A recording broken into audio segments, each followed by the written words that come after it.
Session with Dr. Farid Holakouee.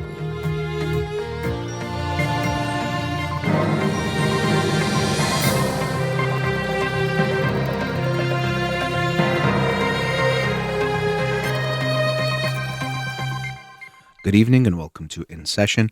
I'm your host, Dr. Farid Holakouee, and I'll be with you for the next hour here on Radio Hamra. Studio number to call in, 310-441-0555.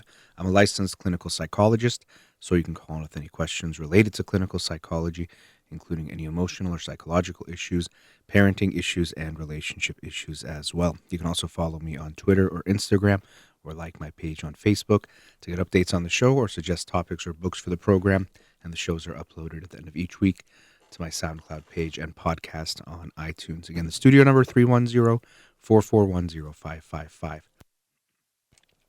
Before I get into the book of the week, for this week, or from last week that I'll talk about tonight, this week's book of the week is Born a Crime by Trevor Noah. Born a Crime, Stories from a South African Childhood by Trevor Noah. Maybe many of you recognize him from The Daily Show.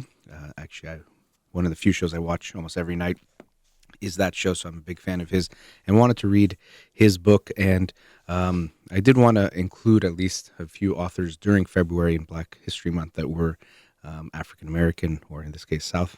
Well, I guess that is African-American. But also throughout the year, of course, we'll always try to have diverse authors that are producing great work. So I'm looking forward to reading this book, which I think is about his life growing up in South Africa and coming here. Trevor Noah, Born a Crime. We'll share that with you next week. The book I'll talk about tonight is Gender and Our Brains by Gina Rapone. Gender and Our Brains, How New Neuroscience Explodes the Myths of the Male and Female Minds. And a really good book. It was on the longer side, and so I had this for a couple of months, but wanted to make sure I had a good week where I could devote the time to finish it. But it was a very interesting book looking at the research that we have on the brain, and also this insistence that male brains and female brains are very different, but also it goes back before even we could really measure the brain very well, or they were always trying to figure it out. But how much it reflects the biases that we already have, that especially the men who were the scientists doing the research and doing this quote-unquote scientific work were proving that women brains were inferior. And you might recall the book last year that I read called Inferior, that was looking at the history of science of women and how women were seen to be inferior to men, but really was more proving what the people already believed rather than genuinely being science. And actually, Gina Rapone, the author of this book, was quoted in that book and interviewed for that book. And so in this book, she's a neuroscientist, and she talks about the history of some of the research on the brain as how it relates to sex and how people have been looking for these differences between the male brain and the female brain, and poking holes in a lot of that research and science. And you could see, sometimes we can laugh at the earlier science where they were pouring bird seed in skulls and measuring how much bird seed and saying, well, the bigger skull meant bigger brain meant smarter. But then, of course, whales and other animals have much bigger brains than us, so we know that you can't just go by the size of the brain. Other things matter as well. But the misconceptions continue, and people continue to look for big differences between male brains and female brains. And I should make it clear, the author, Gina Rapone, does not say there are no differences. Men and women are exactly the same in every way. But she is pointing out that a lot of the research that has been done is not really rigorous or has a lot of problems with it. So sometimes they'll exaggerate differences, or differences are interpreted in certain ways. I mentioned this analogy last week. If you're looking for something, you'll see it even if you're counting something. So if I give you a deck of cards and say, count this before we play, if you count 52, you probably won't question that and you'll go forward. But if you get 51 or 53, you'll be like, oh, wait a second, let me count it again, because it's something you are not expecting. And so science, we often see this on top of not just the data collection, but the interpretation of things can very much be biased by what people want to see, expect to see, hope to see, and what they believe is already true. So science as a method is seeking the truth and is supposed to be objective. But when human beings are doing science and we have our own biases and expectations, those get influenced and can affect the work that is done. So there's lots of research talking about the articles you might see, and there's a whole chapter on things like, she calls it neurotrash, where you see a lot of articles that get a lot of attention because they seem exciting. Proof that women can't read maps, or men and women think differently. Research now proves it, and a whole bunch of other things. And she lists some of the funny ones or talks about some of the interesting ones in the book. But very often, there's a few things going on. One is, of course, the researchers themselves have their own biases and might be making some interpretations or looking for things in the data that aren't always there. But then also journalists at times, especially online, are trying to get in a very attractive and exciting headline. Sometimes we call that clickbait, but this is not just some small websites. New York Times and other big publications have made these types of exaggerated claims to these studies to make them sound more interesting, and people click on them. Okay, proof that sex is like chocolate in your brain, and then so people click on these things, but the proof isn't so clear. And sometimes, again, the researchers themselves don't say that, and then also sometimes it's being exaggerated to make an exciting headline. And so she shares a lot of these different stories, and it makes you become more aware and a more prudent consumer of these things. It's very fun and interesting to see an article that says, oh, this is proof that men do this and women are good at multitasking. You're like, oh yeah, women are so good at multitasking. I always knew that. Let me read this article, or just read the headline and I already know it's true. So we have to be a little bit more conservative and mindful when we're reading things, that people post a lot of things. People can write articles that make it seem very clear certain things.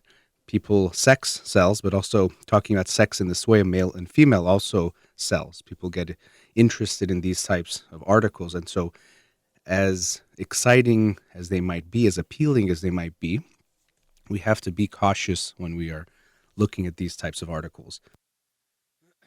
Or all the science articles that you might see very often can be biased in a way to make you more interested or excited. And oftentimes the claims are exaggerated in the article to make a good headline. And sometimes if you read the article further, you'll see some things, but even sometimes you still don't. Another issue with most research when it gets published in non-academic websites, publications, is that when you do research, you'll talk about statistically significant differences. And that what this means is based on the way things were measured and based on the statistics that were applied and the different decisions the researchers made, there was a statistically different, the differences that were found would not be expected to happen by chance. Let's say 5 out of 100 times, or 1 out of 100 times. So it makes you think that this is not a difference that's just by chance. But it doesn't mean necessarily the difference is something significant. So if you get a lot of people and you measure how much coffee they drink, and you say, we want to see how this relates to GPA.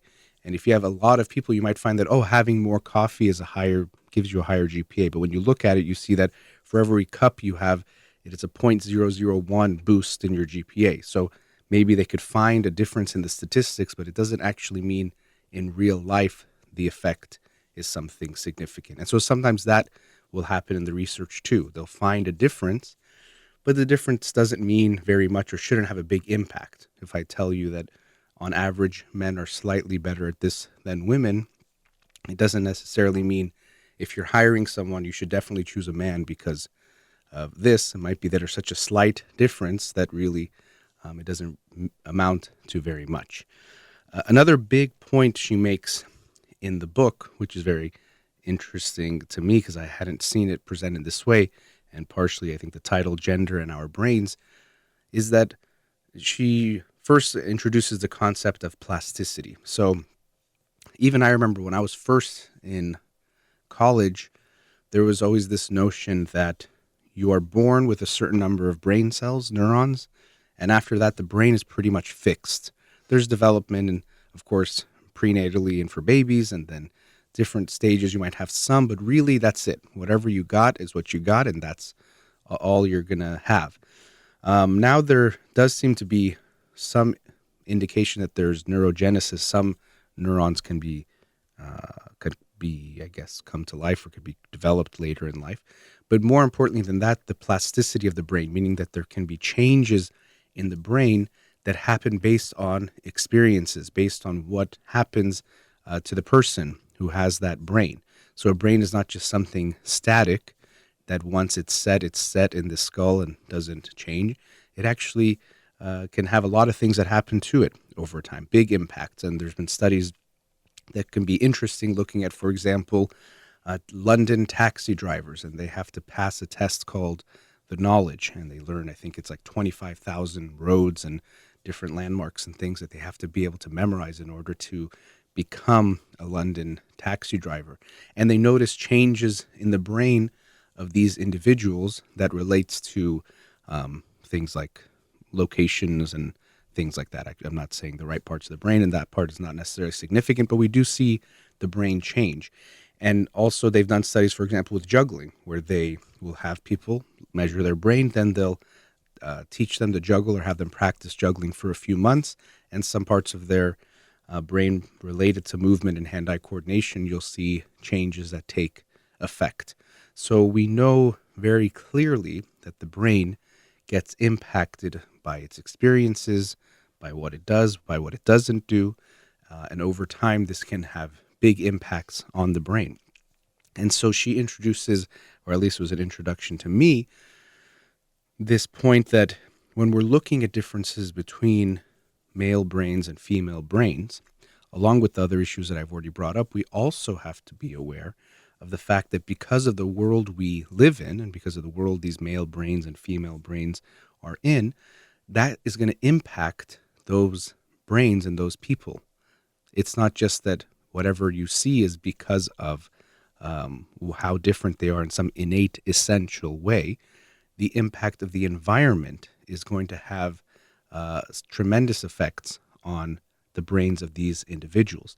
So, for example, if you find that boys are better than girls at some spatial skills, well, if you find out boys are playing much more Legos and much more video games than girls, this is going to impact your results.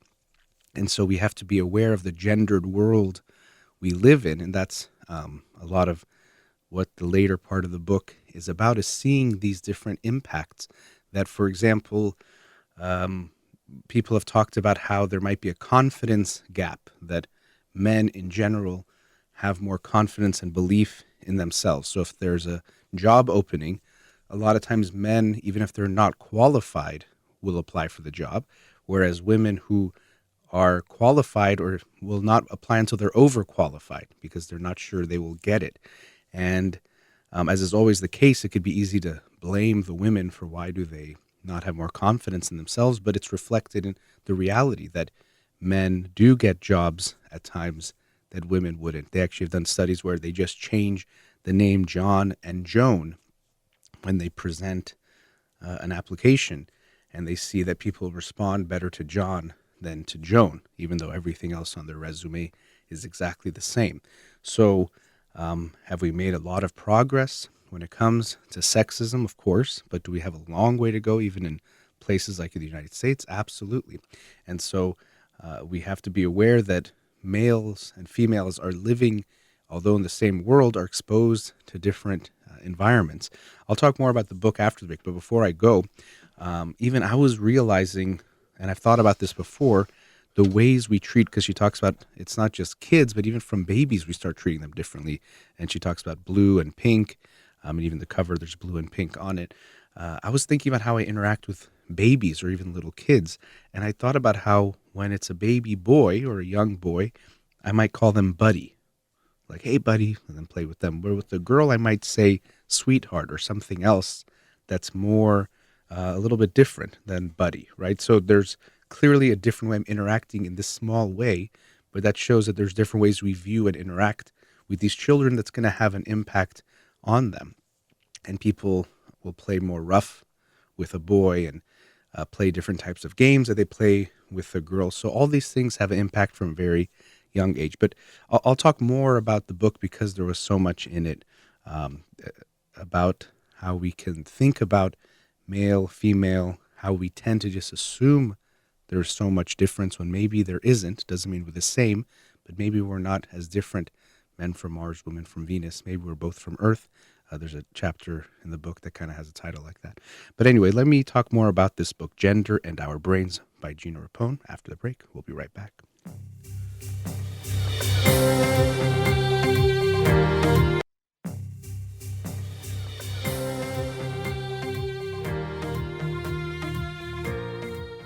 Welcome back. I'm going to continue the discussion on Gender and Our Brains by Gina Rapone. A wonderful book. Highly recommend you check it out. As I mentioned, it's on the longer side compared to some of the books I'll talk about 360 pages or so, but very good read, getting into a lot of the research about brains, neuroplasticity. She talks about the study of the brain and how that's evolved. And actually, another point on that I talked about in the last segment, how there's a lot of articles out there that people read and they think, oh, this proves this about men and women or about other things, not just about men and women. And we have to be cautious when we're reading those articles. A lot of times people try to have attention-grabbing headlines, clickbait, and just try to make their stories sound more interesting than they are. Sometimes the researchers are doing that, but also sometimes it's the journalists and the people writing the articles that are trying to make it a little bit more interesting. But even what we have to be aware of is when it comes to brain imaging, when we see these images, and she talks about it in this book and other books have talked about it, the new mind readers, I think it was Poldrack, I forgot if it was Ross. Anyway, but there's this notion when we see these images of the brain that accompany these articles that we're seeing something so real. That, look, the brain is activated here and it's activated there. This is telling us exactly something. But the data is a lot more fuzzy than that. And even when they're making these images, a lot of decisions are made or have to be made in order to make it look a certain way. And sometimes it doesn't look as crazy as it might look to us when it's so different. Maybe it's not that different. And even she talks about how initially radiologists, because they're the ones that read x-rays professionally or that's their focus, they were approached about how to make these images of the brain when they're publishing them. And they actually said they shouldn't use different colors the way we're so used to seeing it now, because that makes it seem too different or more different than it is when the activity levels are not so much. And I think they presented more an idea of like black and white or gray, basically different variations of gray rather than these bright colors. But the bright colors grab more attention. But also, again, they make us think we're seeing things in these brain images that really are not so clear cut. And also, the advancements that have been made in neuroscience are amazing. You know, before they really could only look at dead brains, essentially, which of course would not tell us so much. Now they can look at the brain in real time, but still, it's not this thing where, okay, now we know exactly what the brain is doing and we understand it completely. There was this great hope that because of the new brain scanning technologies, things like fMRI, we were going to be able to figure out the brain completely so soon. But it's been a few decades and we're not there. And that's okay, but we have to be realistic. And of course, the scientists do, but we also, as the readers and consumers, have to be aware that we shouldn't expect so much or think that because they have brain scanners or these what we might call a brain scan, it's going to tell you so much about the brain, about differences, about various things. There's still a lot of work to be done. I think neuroscience is an awesome field. Of course, if you listen to this show, you know I talk about a lot of neuroscience books, but we have to be aware of what can and can't be done. And sometimes articles can make it seem like very definitively something is being proved when really that's not the case. It's not so clear cut. I also wanted to mention or share this quote she has at the beginning of the book from Stephen Jay Gould. Few tragedies can be more extensive than the stunting of life. Few injustices deeper than the denial of an opportunity to strive or even to hope by a limit imposed from without but falsely identified as lying within. And to me, that last part was very important, of course, relating to this book. People that are being limited by a limit imposed from without but falsely identified as lying within. And so this reminds me of also when I talked about Angela Saini's other book, Superior, and the research that's done on race, that sometimes there's this mindset that, okay, well, certain races are superior to other ones, let's prove it. And then if the um, one group doesn't achieve what other groups do or has some issues, that's because of something inherent to them, not being aware of the external factors that are hugely the cause of what's going on. So we see that with women as well, that there's ways that we tell them, or science is proving, which is not true, that they are not as smart in certain ways, and then they don't perform as well. And we see, it's obviously because they're not as smart. It's being proven, or it's supporting those notions. But we have to be aware of how much those myths and how much those things that we are being told as a society affect us. And one way this is reflected is in something that's called stereotype threat.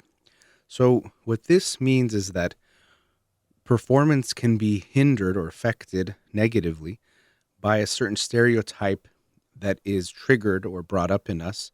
And maybe I can explain it with an example better than I'm giving a definition right now. So, for example, there is a lot of talk where people will assume that women are worse at math than men, that men are better at math. This is something that some people will again say it's something innate, even though we haven't really found that thing. And so when women are going to take a math test, if they even have to check their sex, male or female, by checking female, we see that they do worse than when they don't have to think about their sex at all. So just the notion or being made aware of their sex and thinking that this means I'm worse at this will negatively impact their performance. And I believe other research has been done. For example, they did it with Asian American women. When they were asked to mention their sex, they did worse. But because there is a stereotype that Asians do better at math, when they were asked to just put their race and to put Asian American, they actually performed better, something called stereotype lift. So it's quite remarkable. And I remember when I heard about stereotype threat, I remember being in UCLA in the social psychology class. I was quite fascinated by it because it just seemed like something so subtle could actually have an impact on performance. So it wasn't that they told them, hey, you're going to do bad on this test because you're a woman. It was just that it would be brought to their own attention. And so we can even see in the brain, it seems that their minds are occupied in other ways, which makes sense. Anytime we do worse because of anxiety or different things that we're dealing with, it's because, in a way, our cognitive resources are not fully on the task at hand. If while I'm performing, I'm thinking about, oh gosh, people are going to think I'm bad at this, or I'm not very good at this, or if I do bad on this, it's going to reflect poorly on me. Of course, I'm going to do worse at the task. And this is what we see in so many different ways of performance, where someone does worse because of their anxiety. Recently, I talked about social anxiety and how, of course, if you're thinking about getting judged and how people are going to think you're this or think you're that, of course, you're going to do worse in the social interaction. And so in a way, it can feel like you're confirming that you're not good at socializing, when really it's more the anxiety getting in the way. So we can see that the things that we take as a given, that men are this way, women are this way, that women aren't as good as certain things, is going to affect their performance. And then unfortunately, if they perform less well or not as good, we're going to assume it's proof that we were right. And so we see this in the sciences, where we have less women that is expected to be in the sciences, and people are at times confused about this. And even she talks about there's a paradoxical, or it appears to be on the surface a paradox, as to why in cultures where it seems like men and women are more equal, do we have even less representation of women in STEM? That's science, technology, engineering, and math, jobs and degrees, or people in school. And so they were confused by this. But one suggestion that has been made is that usually those cultures also have more prosperity, meaning that the women might have more of a choice. And so they might choose not to go into those fields because there's still, I think as she calls it, a chilly environment in the sciences against women. And this is still a very strong notion that's even held. The president of Harvard, I think he was the president of Harvard back in 2005, Larry Summers, is that his name? But he made a speech where he basically was saying in a way, essentially, that women were not cut out. It was not some kind of issue of sexism. It's just that they weren't as good. They're not as brilliant. And she talked about that throughout the book, that it's assumed that men are more brilliant than women. And there's even hypothesis about this, the greater male variability hypothesis when it comes to intelligence, that says that even if on average men and women have the same IQ, what you see is that men have more variance. So you see more on the lower scale who would qualify for things like mental retardation, but then also more on the genius side as well are going to be males. And so this was something that I'd heard it a lot as well, and I took it as almost a fact because I'd seen it in different books and things. But when I looked at what she talked about in this book and then I researched it a bit more myself, I saw that there's a lot of debate about this, and in a way this has been proven. I shouldn't say proven, but there's a lot of data to support that it's not true, that you don't see this cross-culturally the way one would assume if it's just something innate about being male and female. So this notion that there are just more geniuses that are men does not seem to be supported by the data. But many people still hold on to this. And again, I really took this as some kind of scientific, if you want to say fact, as far as theories can go, because I'd seen it so many times. And so she talks about the dangers of these things, where because there are these theories that get thrown around and then they gain some support and then people are sharing them, it becomes part of our common knowledge, or we take it as common knowledge when really it's not the case. So this idea that men are somehow better at math because of this reason, that they stand out more, does not seem to be true, but this permeates the communities, including the scientific community. And so they showed research that even when people were writing letters of recommendation, they were more likely for a man to say things like brilliant or other words that talk about somehow having some mental it factor. Whereas for women, it was more about just being consistent or working hard or being organized. More those types of qualities were acknowledged as opposed to their male counterparts. So we can see that as much as there isn't something explicitly that says women can't be in science, although even in the big scientific communities and organizations, a lot of times women were not welcomed until well into the 20th century, but still the environments are not exactly equal, meaning that they feel as good.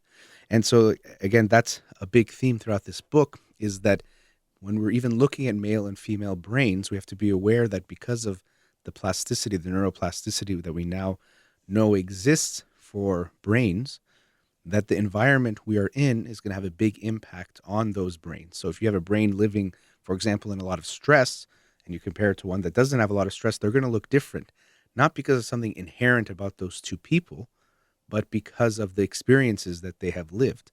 That's going to impact them. And so we have to be very mindful and aware of all the different messages.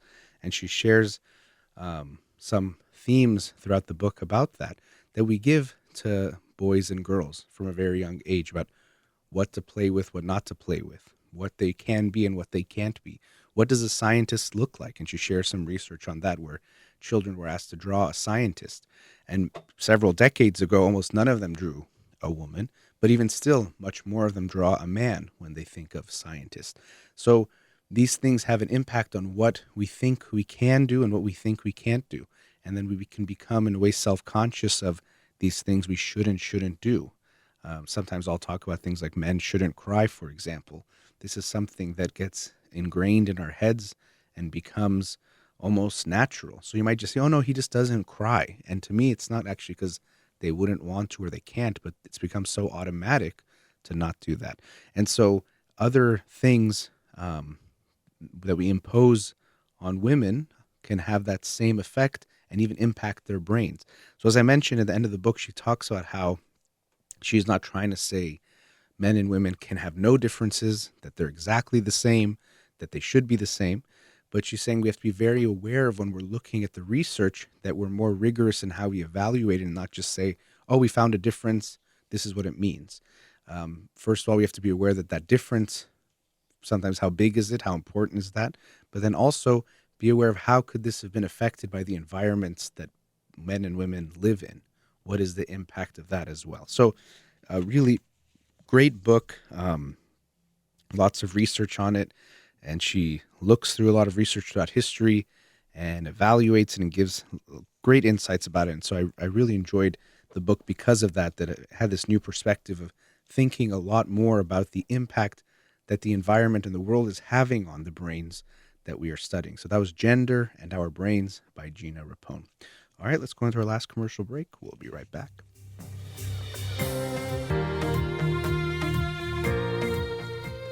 Welcome back. In the last segment, I wanted to talk a bit about parenting. It was prompted by some observations I had out in public, so it wasn't with clients, but seeing the dynamic that happens between parents and kids. And there's no other way to put this, but at times, parents can act like dictators with their kids. And I've talked about that before, and urged parents to even be mindful of this, to have to, in a way, prove to themselves that they're not acting that way. And so the reason I'm bringing that is I saw a few families, and it wasn't anything extreme. So it wasn't like this was, some kind of extreme emotional abuse, but there was a feeling that the parents, in this case it was one mom and one dad, different families, but they were relishing the power they had in being the parent, in being the one that was making decisions, that could say no and say yes, and could say, you know what, because you did this, now we're not going to do that. Or if you're not going to have fun while we're here, then I'm going to make sure we go home and blah, blah, blah. So again, it wasn't something too extreme. To me, it did rub me the wrong way and irked me. But it was just so clear that the parents were relishing a little too much this power. We can all have power trips in different ways, but here we have a very extreme example of that because it's a constant. Sometimes you go somewhere and someone has a power trip with you for 20 minutes, but when you're a parent, it's 24 hours, 7 days a week, and for years that you can have that. And so if we take a step back first, because some might say, well, the parents have to have power and authority, and they do. So I don't think it's a clear democracy when you have parents and kids, that everyone has exactly equal say. So if it's time to go to school and the kids say, let's stay home, that you just, okay, we're going to stay home. Or if the kids say, let's do this or do that, or sell the house, you sell the house because the child told you to sell the house. You have to make the decisions. You have to be in charge of a lot of things. There definitely is a healthy differential that you have to maintain, even that you're not exactly friends. You can be very close with them, but you're not going to be their friend. You have to still have something there. So you do have this responsibility to have some authority as a parent. So some parents do go to the other extreme, that the kids actually start to become dictators. So because the parents don't want to say no to the kid, they don't want to have conflict, they don't want to upset the child. This can relate to what I've talked about as the pain prevention philosophy of parenting. They don't want to have any no's in their house, and they never want to do something the kid doesn't like. And so you actually can see that the child becomes a dictator. They say everything that happens, it doesn't happen. And the parents initially might have thought this was something good, but they're usually quite terrified of their kid now because they don't know how to handle him or her. And so now they're stuck. And so this is definitely not healthy either. The child should not become the dictator of the home, and the parents have to maintain some level of authority, show that they can manage and handle things. And even the child needs that, not just for the discipline part, but the child needs to feel like you can handle things. You can handle them. You can handle the world. You can make sure that they are okay. We even can see at times children will test the limits, not in just a manipulative way, but I remember one time hearing it in this way and I really liked it. It's like if you're in a home, an actual structure, and you want to make sure you're safe from the outside world, you might push against the walls to make sure the walls can keep you, right? If you pushed on the wall and it just fell over, or you can push through it, you wouldn't feel very safe in that home. So when you push against the wall, you actually want the wall to be strong and not to bend or break, and stay strong there. And so sometimes kids are testing the boundaries to make sure you will be there, to make sure you are strong, to make sure they are safe. So they actually need you to respond with strength and not just give in to everything they want every time, or bend if they push hard enough. You have to actually be firm at times. So we need to have that. But what we have to make sure of is, now back to that other extreme that I started with, that we don't relish in that. And even if we think about the mindset, yes, there is this power differential, absolutely, and there needs to be. But we should take it as, in a way, an honor that you have this, a responsibility that you have this role. Not, oh, now I'm better than, now I feel so good to have this power. It's something, in a way, you're given that you have to be very careful with. And we always have to be careful with power. There's that quote, absolute power corrupts absolutely. Because if you have absolute power and you're not aware of it, if you're not mindful of some kind of checks and balances, you're going to inevitably abuse that power. And that's what can happen with parents. They have all the power. No one can question them. The only one who really questions them is the kid, who's the one that doesn't have the power. So you can ignore it or say, no, I always know better. I'm the bigger one. I know. And so you can become very corrupted by this power and turn into a dictator. So you really have to check in with yourself and see, am I acting in this way with my child? Am I enjoying the power too much? Does it feel good? And even I can share from my own examples, or my own example. Recently, I've been thinking about the tutoring that I do. On Thursdays, with the organization School on Wheels, I do tutoring with children, and I've noticed at times I can feel a little bit like of course I do have the power. I'm supposed to be the tutor and in some way give some kind of structure, but maybe it could affect how kind I even am to the kids. And I really did reflect on this. Was I, could I have been more kind? Was I a little bit short with that kid?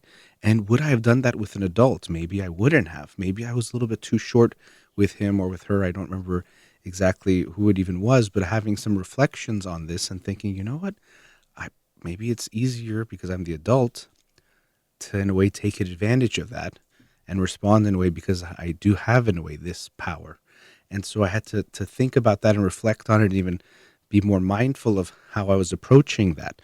So I can see how it's easy to go there because it could be a lot easier. And so a lot of times, even parents that don't want to act as a dictator, they'll try to be very sensitive and caring and have conversations with their kids. But sometimes when, metaphorically speaking, push comes to shove, then they use their power. So they say, hey, let's try to do this. We're going to leave in this time and this and this. And then eventually they start using threats once they can't take it anymore.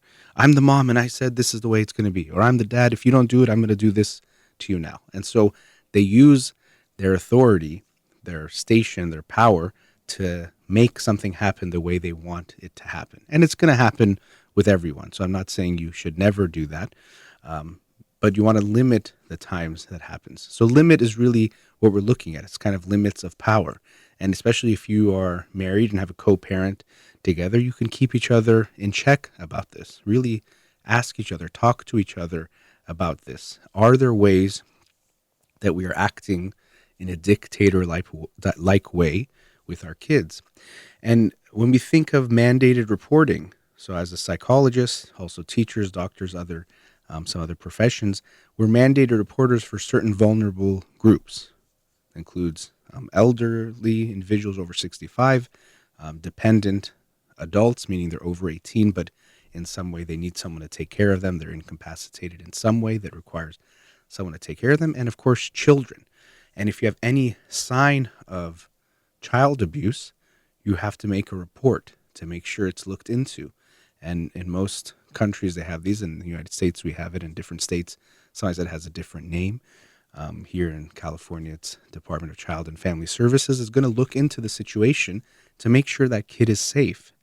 Because in a way, we know that there's some people that are in a vulnerable position, and children are definitely one of those groups, maybe the most vulnerable in some ways from a very young age, because we know that they're essentially in an environment where they might not be able to speak up for themselves. They might not be able to get help or seek help or even know something is wrong and do anything about it. So we, in a way, I don't want to say are on the lookout, but we are aware and looking out for them and advocating for them because we know that can happen.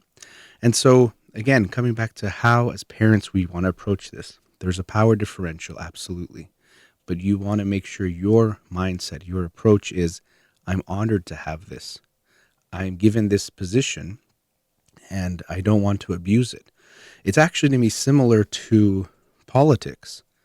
When people are elected officials, they're elected to serve the people. Now, of course, this is not what we see happening. People very often go into politics to get power, to get money, for usually the wrong reasons. I've actually was talking to Parham about this, that I want to vote for president for someone who doesn't want to be president. And by that, I don't mean someone who's not qualified or who doesn't want to do it, but very often people who seek positions of power do so for the wrong reasons, not because they want to help and they want to serve. They want it to serve their own ego or to get something for themselves. It's not coming from a selfless space. It's coming from a selfish place. And unfortunately, that person given power is more likely to abuse it. But of course, if you give them absolute power or too much power, it's not checked in some ways, it's going to get even worse. So I see this also in politics. If you have some position, you should feel honored to get to serve in that capacity. Yes, it might give you some authority over certain things, certain people, the power to do certain things, but you're doing it not for yourself, you're doing it for everyone. And you're given that position, but that's it. And so politics is one place, but anywhere in life. Okay, you're a manager and you're managing some people at your company. You don't look down at those people you're managing or think it makes you better than them. Yes, you have to be using that authority to manage things, a little redundant there, to make them go better. But you're using that because it's for the good overall, not because you get to feel good using that power. So here you have that station, but it's only something that's given to you to then serve, to use it in some way. And so I used to go to this camp, and I remember one of the first times I went to the camp, and I was going to be a counselor, so working with the kids, and I think I was like 18, 19, and I felt kind of cool, and it's exciting, and you do feel like, oh, I'm going to have a few kids in my cabin, and I get to be kind of like the counselor and the head of them. But I remember the person who was running the camp, he said, so all of us that were there were the staff essentially for the camp. He said, we're all servants to these kids. And it was a little bit of a surprise, because here we thought we're kind of cool and we're the ones with the power, but he called us servants. And he didn't mean servant in this low way, unfortunately, we can think about it. He meant that we're serving these kids. We're there in the service of the children to give them the best experience we can give them. To have the best time, to learn. Maybe we'll serve as a role model. Sure, it'll feel good if they think we're cool or they like us. It might feel good, but that shouldn't be our purpose, our intention, to get them to like us, to use the power. And so that stuck with me, is that mindset that we're being servants, we're serving. And so as parents, you are the ones with the power, but I would hope that it has that same mindset, that you are actually in service of your children. Not that you're servants, that you're beneath them, but definitely they're not your servants and you're not above them either. And if anything, you owe them and they don't owe you. So if we can switch the mindset from a dictator to a servant, and I'm a parent who serves my kids rather than a parent who has all the power, you'll probably feel much better, and your kids will too. You are their parent, you have the responsibility, you have the authority to do lots of things, but these are gifts that were given to you, just like your children are gifts that were given to you. And your role is to serve them, to help them, to be there for them. Whatever power you have should be power that is used for good, not power to make yourself feel good.